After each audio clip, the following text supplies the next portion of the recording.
বেলাল রাদিয়াল্লাহু তাআলা আনহু আজান দিচ্ছেন। কি দিচ্ছেন?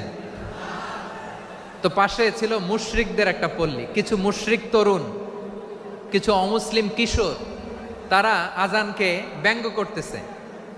আমাদের বাংলায় মুখ ভেঙ্গানো বলে আর কি।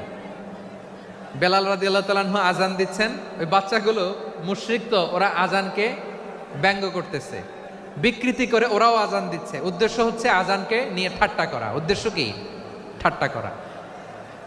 ব্যাপারটা মনে কষ্ট পাওয়ার মতো ব্যাপার না? কিন্তু বিশ্বনবী ওইখানে দেখেন কি খুঁজলেন।